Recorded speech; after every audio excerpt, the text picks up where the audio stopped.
بسم اللہ الرحمن الرحیم۔ شروع اللہ کے نام سے جو نہایت مہربان اور رحم والا ہے۔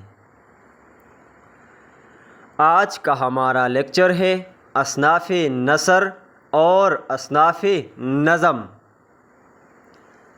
اصناف نثر باعتبار الفاظ کے اعتبار سے نثر کی 4 اقسام ہیں۔ نمبر 1 نثر عاری، نمبر 2 نثر مسجع، نمبر 3 نثر مقفع، نمبر 4 نثر مرجز۔ نثر عاری صاف سادہ اور بے تکلف نثر کو نثر عاری کہتے ہیں۔ یہ نثر وزن اور قافیہ کی بندشوں سے آزاد ہوتی ہے۔ دور جدید میں اسی نثر کو صحیح معنوں میں ادبی نثر کہا جاتا ہے۔ یہ نثر وزن اور قافیہ کی پابند نہیں ہوتی۔ نثر مسجع ایسی نثر کو کہتے ہیں جس کے 2 فقروں کے تمام یا بیشتر الفاظ علی ترتیب وزن اور قافیہ میں متفق ہوں۔ نثر مقفع اس نثر کو کہتے ہیں جس میں قافیہ ہو مگر وزن نہ ہو۔ ایسی نثر اصطلاح میں نثر مقفع کہلاتی ہے۔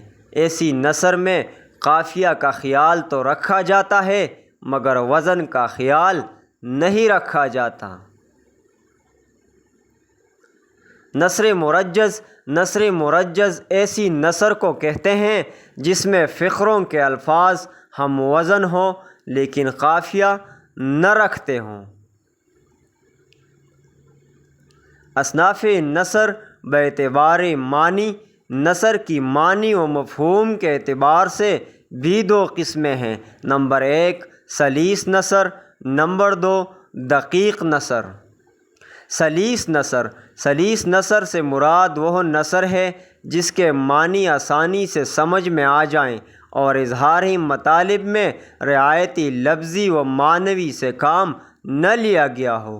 اس قسم کی نثر زمانہ عام ہے۔ نمبر 2 دقیق نثر وہ ہے جس کی معنی قدر دقت سے سمجھ میں آئیں لیکن مطالب کو رعایتی لفظی و معنوی کے بغیر ادا کیا گیا ہو۔ مولانا ابوالکلام آزاد کے ابتدائی مضامین جو الہلال میں شائع ہوتے ہیں، اس کے علاوہ اس کی تصنیف غبار خاطر وغیرہ دقیق نثر کی زمرے میں آتی ہے۔ اصناف نظم کی 2 اقسام ہیں۔ نمبر 1 بلحاظ ہیئت، نمبر 2 بلحاظ موضوع۔